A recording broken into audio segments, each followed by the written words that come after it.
Telugu digital media network లో political కేటగిరీలో number 1 కేవలం 72 గంటల్లో 1,50,00,000 వ్యూస్ పైగా popular TV network. Congress party అసలు ఈ రైతు బంధు ఇస్తదా, గొర్రెల పంపిణీ అనేది ఇస్తదా, మహాలక్ష్మి పథకం అనేది ఇస్తదా, అసలు ఇస్తదా ఇయ్యదా, ఇస్తే ఎప్పుడు ఇస్తుంది, ఇవ్వకుండా ప్రజల నోట్లో మట్టి కొడుతున్నారా అని బీఆర్ఎస్ పార్టీ నేతలు అంటున్నారు సార్. ఇప్పుడు బీఆర్ఎస్ పార్టీ నేతలకు అంత ఉలికిపాటు అక్కర్లేదు.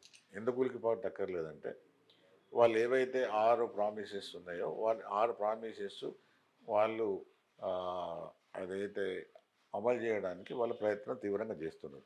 తీవ్రంగా చేస్తున్నప్పుడు ఈ ఆర్థిక అంశాలు ఏం జరిగినాయి, ఆర్థిక అంశాలలో ఎక్కడ రాష్ట్రం తప్పు చేసింది గత ప్రభుత్వం, ఈ ఆ లోపాలను సరిదిద్దుకుంటూ ఆదాయ వనరులను పెంచుకోవడం ఒకవైపు, దుబారా ఖర్చు తగ్గడం రెండో వైపు, తర్వాత ప్రజలకు అవసరం ఉన్న ఈ సంక్షేమ కార్యక్రమాలు కానీ అభివృద్ధి కార్యక్రమాలు కానీ ఏ విధంగా తీసుకుపోవాలి. అంతకుముందు ప్రభుత్వం చాలా విధాలుగా ఫైనాన్సెస్ అంటే ఆర్థిక వనరులను దుబారా చేసింది. ఆ దుబారాన్ని మేము తగ్గించుకుంటాం, ఎటువంటి అదనపు ఖర్చు పెట్టి ప్రజల మీద మేము భారం మోపం, ఖజానా మీద కూడా భారం మోపం అని అంటున్నారు. వాళ్ళు అదేవిధంగా సింపుల్ గవర్నమెంట్తోనే వాళ్ళు పెద్ద ఎత్తున ఆర్భాటాలు లేకుండా చేస్తున్నారు. కాబట్టి ఈ బీఆర్ఎస్ వాళ్ళు కానీ బీఆర్ఎస్ నాయకులు కానీ వాళ్ళు అనుకున్నట్టుగా ఏమైంది తప్పకుండా కొంత టైం పడుతుంది కావచ్చు, కానీ ఆ సమయం తీసుకొని కూడా తప్పకుండా వాళ్ళు పదే పదే ఈ ప్రభుత్వం చెప్తున్నది ఏంటంటే ఎట్లాంటి పరిస్థితుల్లో కూడా మేము ఈ 6 ప్రామిసెస్ వెనుకపోయే సమస్య లేదు. కాకపోతే ఈ ఫైనాన్సెస్ ద్వారా మాకు వస్తున్న ఫైనాన్స్ ద్వారా ఈ కార్యక్రమాలు ఇంప్లిమెంట్ చేసుకుంటూ పోతామని చెప్పడం జరిగింది. ఈ కార్యక్రమాలు కూడా వాళ్ళు చెప్పింది ఏంటంటే 100 రోజులు, ఈ 30 రోజులు అయింది, ఇంకా 70 రోజులు ఉన్నది. ఈ బీఆర్ఎస్ వాళ్ళు ఈ విధంగా అడగడంలో వాళ్ళ యొక్క మన కనబడే వాళ్ళ యొక్క కుటిల నీతి ఏంటంటే వాళ్ళకి తెలుసు వాళ్ళు గవర్నమెంట్ పోతున్నప్పుడే ఆర్థిక పరిస్థితి ఎంత మాత్రం ఆశాజనకంగా లేదు. ఈ ఆర్థిక వనరులు లేనప్పుడు ఈ స్కీమ్స్ ఎట్లా ఇంప్లిమెంట్ చేస్తారు, మీరు చేస్తారా, ఎట్లా చేస్తారు, చేయలేరని అంటే ఒక విధంగా వాళ్ళే అన్ని తప్పులు చేసి ఆర్థిక వ్యవస్థను ఆర్థిక ఖజానాను దివాళీ ఇస్తూ రెండో వైపు అధికారం కోల్పోకముందు అంత బాగా ఉంటుందని పదే పదే చెబుతూ రెండో వైపు అధికారం కోల్పోగానే ఆర్థిక వనరులు లేవు కదా ఎట్లా ఇంప్లిమెంట్ చేస్తారంటే నేను ఒకటే విషయం పాపులారిటీ ద్వారా బీఆర్ఎస్ నాయకులను అడుగుతున్నా. ఎప్పుడైతే కాంగ్రెస్ 6 వాగ్దానాలు కాంగ్రెస్ మేనిఫెస్టో రిలీజ్ చేసిన తర్వాత బీఆర్ఎస్ మేనిఫెస్టోలో ఇంతకన్నా కొంత పెంచి ఇవ్వడం జరిగింది.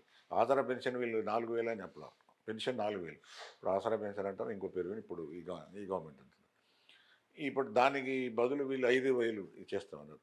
ఇప్పుడు రైతు బంధు వాళ్ళు 15,000 అంటే వీళ్ళు 15,500 అంటే ఇప్పుడు ఆర్థిక వనరులు లేనప్పుడు వీళ్ళు ఎట్లా చేస్తారు అంటే ఇదంతా కూడా ఏంటంటే కేవలం బీఆర్ఎస్ అధికారం పోయింది అన్న ఒక బాధ, తర్వాత కాంగ్రెస్ ఈ స్కీమ్స్ని ఇంప్లిమెంట్ చేయొద్దు అన్న ఇంకొక కోరికతోనే ఇవన్నీ మాట్లాడుతున్నారు. కానీ అది తప్పకుండా వాళ్ళు ఈ 6 వాగ్దానాలు ఏవైతుంటారో అవి ప్రభుత్వం కొంత సమయం తీసుకోవచ్చు, కానీ ఆ స్కీమ్స్ అమలు చేయడం దానివల్ల లబ్ధిదారులకు వచ్చే లబ్ధి అవుతుంటుందో అది ఇవ్వడానికి ప్రభుత్వం సిద్ధతతోనే ఉన్నది, అది చేస్తారు.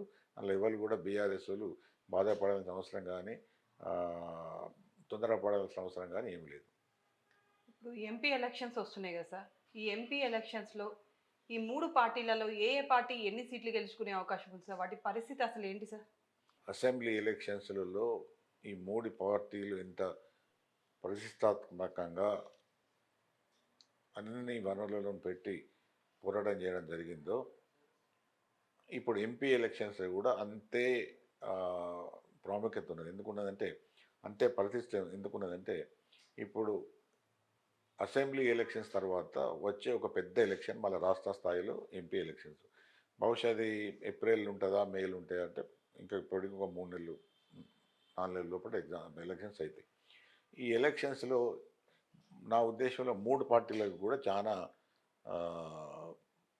ఏది అంటే చావు బతుకుల సమస్య. ఎందుకు చావు బతుకుల సమస్య అంటే ఇప్పుడు అధికారంలోకి వచ్చిన కాంగ్రెస్ పార్టీ అధిక సీట్లు గెలిచి మా గెలుపు అన్నది గాలివాటం కాదు, మాకు జనాల మద్దతు ఉన్నది, మా ప్రభుత్వం సరైన రీతిలో పోతున్నది, మా ప్రభుత్వం ప్రజలకు జవాబుదారిగా ఉన్నది, మా ప్రజలు మమ్మల్ని ఇంకా సమర్థిస్తున్నది చెప్పుకోవాలి.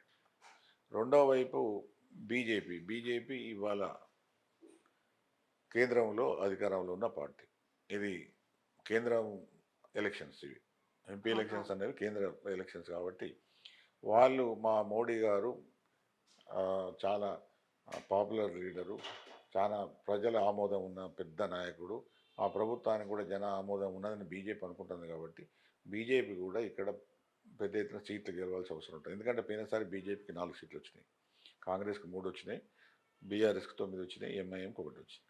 కాబట్టి ఆ 4 సీట్ల కన్నా ఎక్కువ సీట్లు వస్తాయి, మాకు 10 సీట్లు వస్తాయని వాళ్ళు ఎక్స్పెక్ట్ చేస్తున్నారు. ఆ విధంగా వాళ్ళు ప్రయత్నాలు కూడా చేస్తున్నట్టుగా మొన్న ఆ మధ్యన అమిత్ షా గారు కూడా వచ్చిపోవడం జరిగింది. కాబట్టి వాళ్ళు ఆ ప్రయత్నాలు చేస్తున్నారు.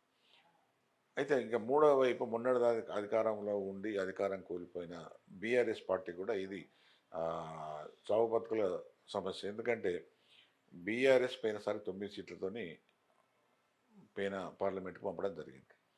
కానీ ఈసారి ఆ పరిస్థితి కనబడతలేదు. ఎందుకంటే అసెంబ్లీ ఎలక్షన్స్ చూసుకున్నప్పుడు వాళ్ళు గెలిచిన చాలా స్థానాలు ఈసారి వచ్చే అవకాశం కనబడతలేదు. ఇప్పుడు ఒకవేళ పోయినసారి అంటే మొన్న అసెంబ్లీ ఎలక్షన్స్ల యొక్క ఆ ఫలితాలు ధోని చూసుకుంటే మాత్రం బీఆర్ఎస్కు పెద్ద ఎత్తున సీట్లు తగ్గిపోతాయి. సో ఈసారి ఏం జరుగుతుందంటే ఈ ఎంపీ ఎలక్షన్స్ అనేవి కేంద్ర ఎన్నికలు కాబట్టి కేంద్ర ఎన్నికలలో ఇది ఇప్పటికి కూడా బీఆర్ఎస్ అనేది ఒక ప్రాంతీయ పార్టీగానే ఉన్నది కాబట్టి ప్రాంతీయ పార్టీగా ఈ జాతీయ ఎన్నికల్లో దీని యొక్క పాత్ర కానీ ప్రాముఖ్యం కానీ చాలా తక్కువగా ఉంటుంది కాబట్టి ప్రజలు ఎట్లా ఓట్లేస్తారు. నాకు తెలిసిన మట్టుకు ఎంపీ ఎలక్షన్స్లో మోడీ ఇప్పుడు పోయినసారి కేసీఆర్ మీద జరిగిన ఎలక్షన్స్ ఈసారి మోడీ మీద జరుగుతాయి. మోడీ ప్రధానమంత్రి ఉండద్దా, ఈ కేంద్ర ప్రభుత్వంలో బీజేపీ ఉండద్దా అనేది ప్రధాన సమస్యగా ఉంటుంది. కాబట్టి బీఆర్ఎస్కు ఈ ఎన్నికల్లో పెద్ద ప్రముఖమైన పాత్ర ఉండే అవకాశం లేదు.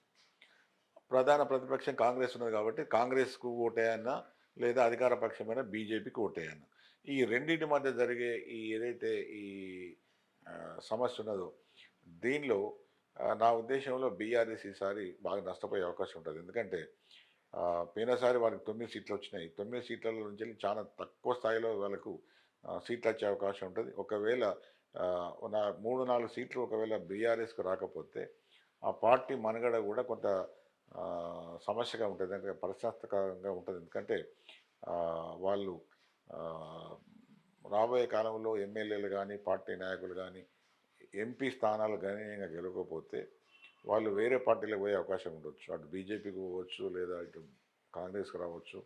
కాబట్టి రకరకాల ఒత్తిడులు ఇప్పుడు కేసీఆర్ గారు కానీ బీఆర్ఎస్ ప్రభుత్వం కానీ ఎదుర్కొంటున్నారు, బీఆర్ఎస్ పార్టీ కానీ అది ఫేస్ చేస్తున్నది కాబట్టి అది ఎదుర్కొంటున్నది కాబట్టి ఆ పరిస్థితి నుంచి లేదు బయటపడాలి, మళ్ళీ బీఆర్ఎస్ పార్టీ బలంగా నిలదొక్కోవాలంటే వాళ్ళకు ఉన్నది ఏకైక మార్గం ఏంటంటే ఎన్ని స్థానాలు ఎంపీ స్థానాలు ఎక్కువ గెలగలిగితే ఆ పరిస్థితి ఆ విధంగా ఉంటుంది. కానీ మనం ఇప్పుడున్న రాజకీయ పరిస్థితులను మనం గమనించినా చూసినా కూడా బీఆర్ఎస్కు పెద్దగా స్థానాలు బాగా వచ్చే అవకాశం లేదు. మొన్న వాళ్ళు బీఆర్ఎస్ గెలిచిన ఎమ్మెల్యేలు కూడా ఇది హెచ్ఎండిఏ ప్రాంతంలోనే, అంటే చేవెళ్ళ, ఏది మన సికింద్రాబాదు, మల్కాజిగిరి ఈ ప్రాంతంలో ఎక్కువ వచ్చినాయి. కానీ రేపు రాబోయే టైంలో పోయినసారి వేసిన ఏదైతే సెక్షన్స్ ఉన్నాయో మైనార్టీస్ కానీ లేకపోతే సెటిలర్స్ కానీ మిగతా సెక్షన్స్ ఈసారి బీఆర్ఎస్కి ఓటేసే అవకాశం తక్కువగా ఉంటుంది. వాళ్ళు కొంతమేరకు కాంగ్రెస్కు మొగ్గు చూపవచ్చు, కొంతమేరకు బీఆర్ఎస్కి ఓట్లు వేసిన వాళ్ళు కొంతమేరకు అటు బీజేపీ వైపు పోవచ్చు. కాబట్టి ఈసారి పెద్ద ఎత్తున బీఆర్ఎస్ ఓటు శాతం తగ్గిపోయి వాళ్ళ సీట్లు కూడా గెలిచే అవకాశం తగ్గిపోతుంది. కాబట్టి నా ఉద్దేశంలో ఈసారి గెలిచే ఈ ఎంపీ సీట్లలో అధిక స్థానాలు కాంగ్రెస్కి వస్తాయి, దాని తర్వాత బీజేపీ ఉంటుంది, 3వ స్థానంలో మాత్రమే బీఆర్ఎస్ ఉంటుంది.